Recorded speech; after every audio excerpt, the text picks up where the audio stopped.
Hello नमस्कार दोस्तों, स्वागत है आप सभी का हमारे YouTube चैनल में। मित्रों, अगर आपके घर पर भी आपकी माताएं बहनें सुबह उठकर जल्दी खाना बनाती हैं तो यह वीडियो आप सभी लोगों को देखना अति आवश्यक है, क्योंकि इस वीडियो के माध्यम से आपको पता चलेगा कि वह कौन सा घर है जिस घर में माता लक्ष्मी ठहरती है और वह घर कभी भी गरीबी के चपेट में नहीं आता है।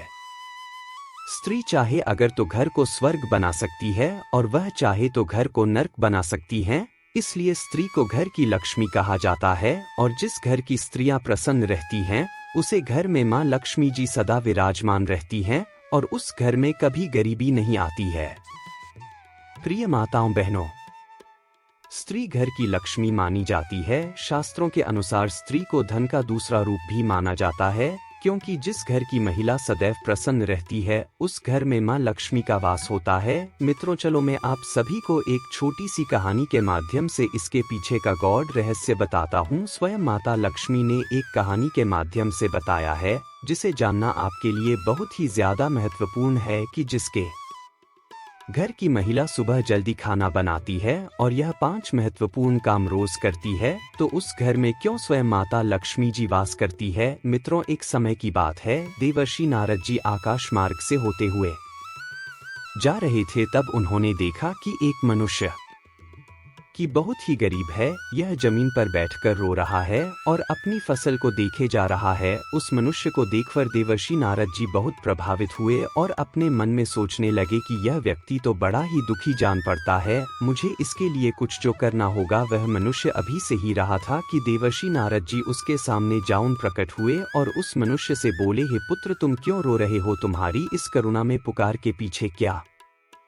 कारण है? जब उसे मनुष्य ने अपनी आंखें खोली तो पाया कि सामने स्वयं नारायण के सबसे बड़े भक्त देवर्ष नारद जी खड़े हैं। उस मनुष्य ने देवर्ष नारद जी को प्रणाम किया और उसने अपनी व्यथा बताई। उस मनुष्य की को सुनकर देवर्षि नारद जी सोच में पड़ गए कि मुझे इस मनुष्य की समस्या का समाधान तो करना ही है, तो क्यों ना मैं इसकी समस्या के समाधान के लिए स्वयं मां लक्ष्मी से जाकर मिल लूं। और उनसे ही पूछा कि मां ने इस मनुष्य का पर क्यों छोड़ा जिस वजह से यह गरीब हो गया है। अब देवर्ष नारद जी उस मनुष्य को आश्वासन दिलाते हुए कहते हैं कि मैं कुछ समय बाद तुम्हारे पास तुम्हारी समस्या का समाधान लेकर अवश्य उपस्थित होगा। इतना कहकर देवर्षि नारद जी वहां से अंतर्धान हो गए और माता लक्ष्मी जी के पास जाकर प्रकट हुए। देवर्षि नारद जी को आया हुआ देखकर माता लक्ष्मी ने उन्हें प्रणाम किया और उनके आने का कारण पूछते हुए बोली, अरे देवर्षि नारद जी, आप आज हमारे यहाँ विल्स प्रयोजन से पधारे हैं।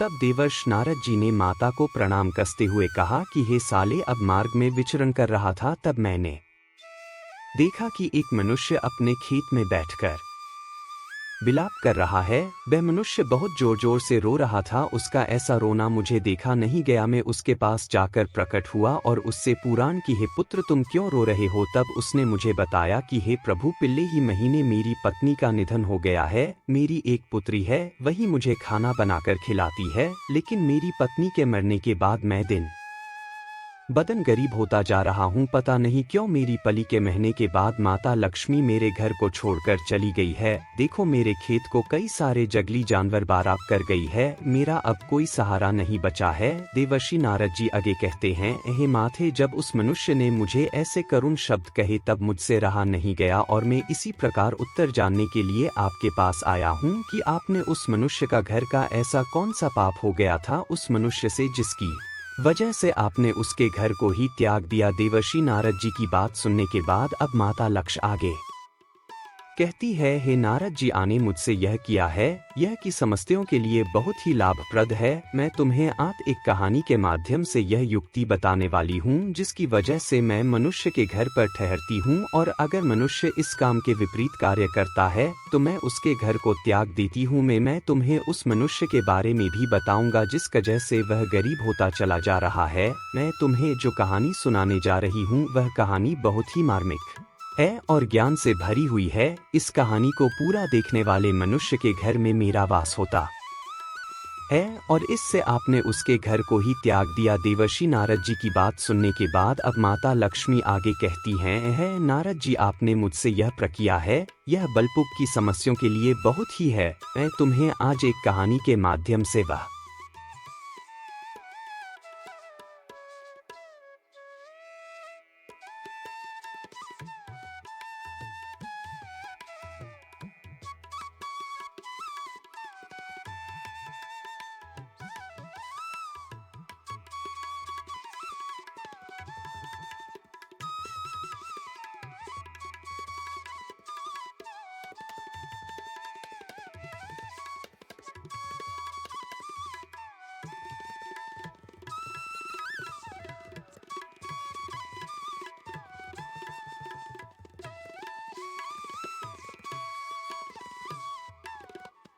युक्ति बताने वाली हूँ जिसकी वजह से मैं मनुष्य के घर पर ठहरती हूँ और मनुष्य इसके विपरीत कार्य करता है तो मैं उसके घर को त्याग देती हूँ। अंत में मैं तुम्हें उस मनुष्य के करे में भी बताऊंगा जिस वजह से वह गरीब होता बला जा रहा है। मैं तुम्हें जो कहानी सुनाने जा रही हूँ यह कहानी बहुत ही मार्मिक है और ज्ञान से भरी हुई है। इस कहानी को पूरा देखने वाले मनुष्य के घर में मेरा गाना देता है और इस कहानी में बताए गए नियमों को अगर कोई भी रवि परिणाम स्वरूप करती है तो मैं उनके का समाधान लेकर तुम्हें बताने के लिए घर में वास करती हूँ। अब देवर्षि नारद जी कहते हैं, हे माते मुदनो, इस कहानी का अनुसरण करिए क्योंकि मैंने उस मनुष्य को वचन दिया है कि मैं तुम्हारी समस्याओं अवश्य आजेगा, इसलिए है माते मैंने मेरे चन को झूठ मत होने देना है। देवर्षि नारद जी, मैं आपके नाम को झूठ नहीं होने दूंगी और उस मनुष्य के विषय में बताना भरती हुई माता लक्ष्मी जी कहती हैं, एक समय की बात है, किसी नगर में एक श्याम नाम कर 80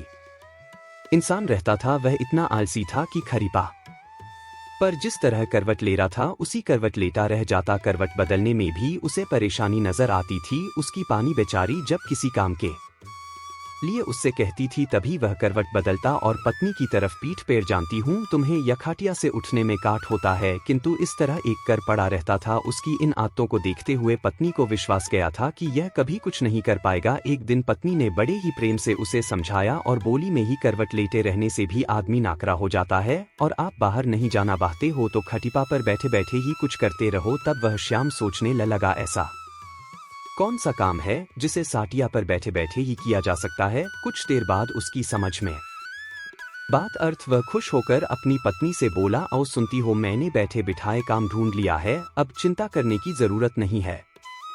तब उसकी पत्नी प्रसन्न हुई कि अब कुछ तो घर का काम होगा। उसने सब्जी की टोकनी में चाकू रखा और उसके आगे रखती हुई बोली, अब बैठे बैठे सती काटा लो। अब सब्जी और चाकू देकर यह वहां से चल गई, किंतु आलसी ने तो और ध्यान ही नहीं दिया। थोड़ी देर बाद पत्नी जब सब्जी लेने पहुंची तो पाया कि पतिदेव खटिया पर बैठे हुए मधुक्षी गिन रहे हैं। 1 2 3 4 5 पत्नी ने देखा उनके बिस्तर पर 7 मक्खियां मरी पड़ी है। पत्नी को देखते ही अब श्याम उछलकर बोला, देखा मेरा कमाल, मैंने कितनी फुर्ती से 7 मक्खियों को मौत के घाट उतार दिया है। अब देखना तुम मैं पूरे दिन में कितनी मक्खियों मार सकता हूँ। अब उस आलसी महान को तो अब यही धुन सवार हो गई। उसे जहाँ मक्खी दिखती वह वहीं फट से हाथ मार देता। कई बार तो अपनी ही गर्दन पर इतनी जोर से हाथ जमाया कि उसकी गर्दन टेढ़ी हो गई। कई बार पानी की नाक तोड़ दी। सभी मारने के चक्कर में उसने घर के बर्तन तोड़ डाले, क्योंकि श्याम ने प्रतिज्ञा कर ली थी कि कम से कम वह 1000 मक्खियां मार कर ही दम लेगा। जल्दी ही वह दिन भी जा गया जब उसकी प्रतिज्ञा पूरी हो गई। जब उस दिन आलसी ने सारे शहर का चक्कर लगाया, कंधे पर बांस का एक मजबूत डंडा रखा और खुशी से उछलता कूदता अपनी बहादुरी का बखान करता जा रहा था और चिल्लाता जा रहा था कि आज हजारों को मौत सभी को लगा कि उसने हजारों सुनकर लोग भयभीत शैतानों को मौत के घाट उतार दिया है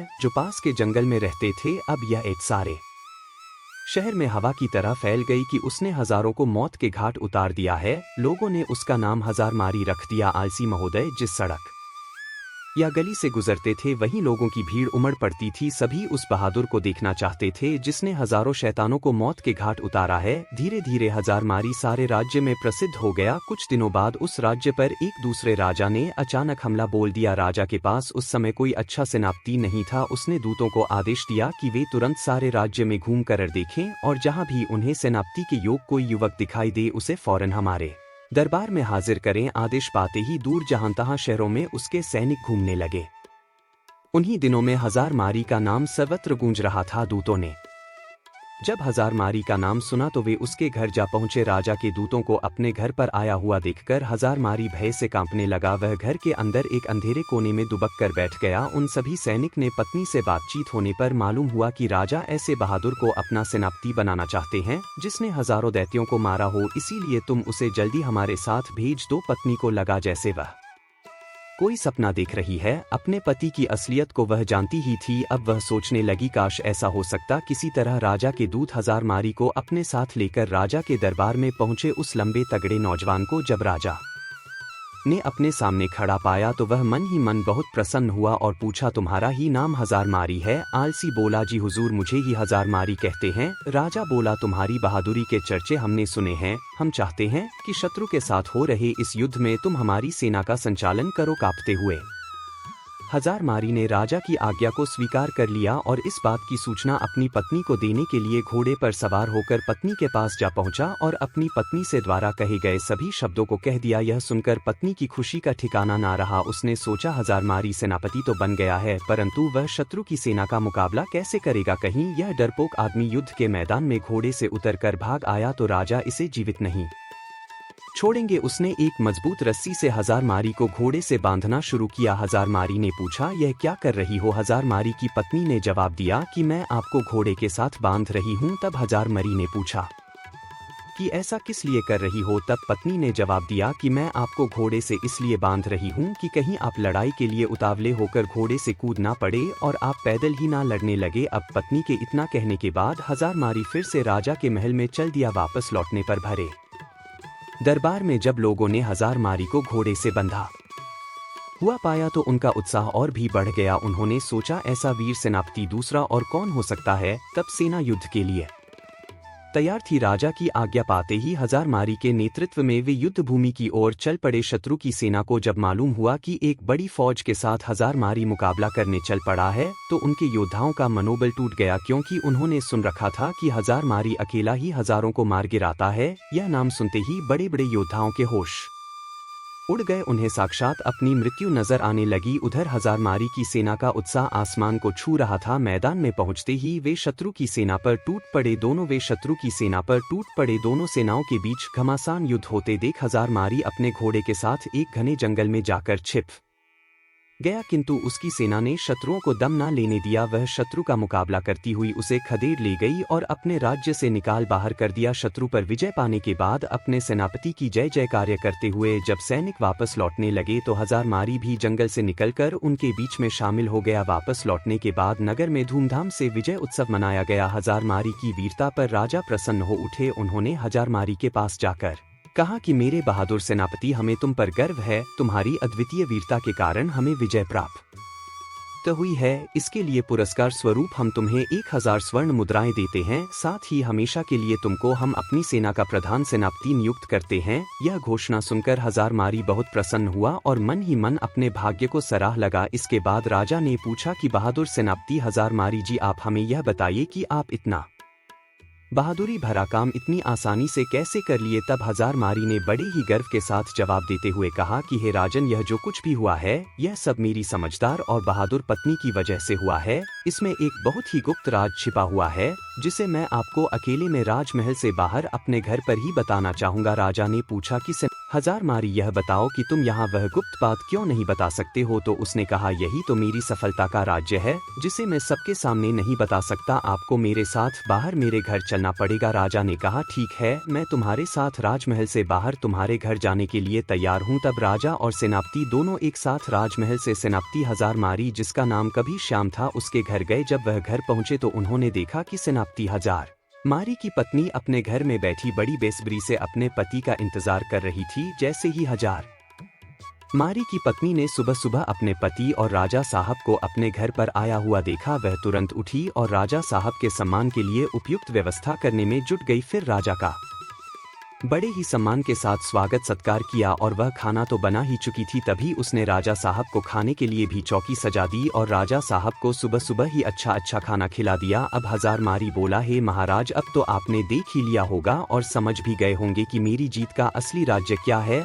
तब महाराज ने कहा, सेनापति जी, आप कहना क्या चाहते हैं। तब हजारमारी ने कहा, महाराज, जैसा कि हम सभी को पता है कि जिस घर की महिला सुबह प्रातः काल ब्रह्मा मुहूर्त में उठ जाती है उसके घर में कभी भी लक्ष्मी की कमी नहीं होती है और उसके यहाँ लक्ष्मी का वास होता है। और वही जिस घर की महिला सुबह सुबह जल्दी खाना नहीं बनाती है उस घर की कभी तरक्की नहीं होती है। अब हजारमारी आगे कहता है, राजा साहब, हम सभी लोग यह जानते हैं कि जिस घर में सुबह जल्द खाना बन जाएगा तो उस घर की तरक्की कुछ ऐसे होती है। सुबह जल्दी खाना बनेगा तो घर के बच्चे जल्दी स्कूल के लिए भी चले जाएंगे और यदि कोई व्यक्ति कहीं काम करता है या फिर किसी को कोई जरूरी काम है तो वह घर से कभी भी खाली पेट नहीं जाएगा। वह कहीं भी खाना खाने के बाद जा सकता है और अपना पूरा काम पूरी लगन और मन से कर सकता है। तो सुबह सुबह जो भी स्त्री जल्दी खाना बना लेती है उसके घर में तरक्की होना बिल्कुल तय है। हजारमारी ने फिर राजा साहब से जो भी उसके जीवन में अपनी पत्नी के प्रति सहायता की बातें जितनी भी थी और वह युद्ध बनाती है, उस घर की कभी तरक्की नहीं होती है।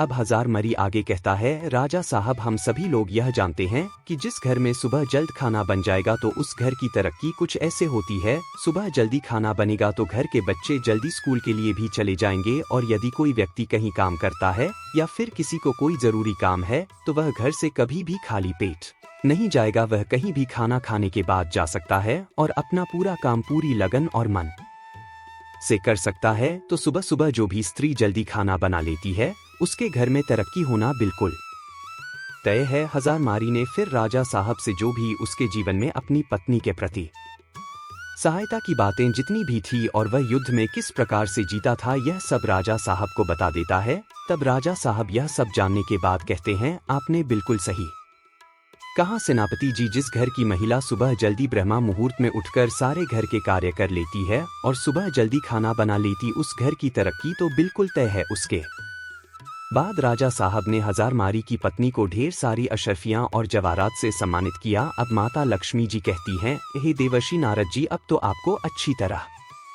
से समझ में आ गया होगा कि किसी भी घर की तरक्की के लिए महिला का योगदान सर्वोपरि होता है। और कहते हैं ना कि किसी भी कामयाब व्यक्ति के पीछे किसी महिला का हाथ जरूर होता है, और घर की महिला यदि चाहे तो घर को स्वर्ग बना सकती है और चाहे तो नरक। हे देवर्षि नारद जी, अब मैं तुम्हें बताती हूँ कि उस मनुष्य के घर पर गरीबी क्यों पसरी हुई है और मैंने उसके के घर से प्रस्थान क्यों किया है। क्योंकि उस मनुष्य की पत्नी के मरने के बाद उसकी पुत्री समय पर कोई कार्य नहीं करती है। वह सुबह 8 बजे उठती है और 10 बजे तक खाना बनाया करती है, ना कोई पूजा पाठ करती है, ना ही धर्म से चलती थी। वह अपने मासिक धर्म के दौरान भी खाना बनाती थी। इसलिए ही मैंने उस मनुष्य के घर को छोड़ दिया था। इस वजह से ही वह मनुष्य अब गरीब है। अब देवर्षि नारद जी माता लक्ष्मी की इतनी बात सुनने के बाद कहते हैं, हे माते, आपका मुझे इस कथा के माध्यम से और उस मनुष्य के जीवन के बारे में निष्कर्ष प्रदान करने के लिए आपका धन्यवाद। अब मैं उस मनुष्य की समस्या का समाधान कर पाऊंगा। अब माता लक्ष्मी जी कहती हैं, है देवर्षि, मैं आपको 5 बातें बताती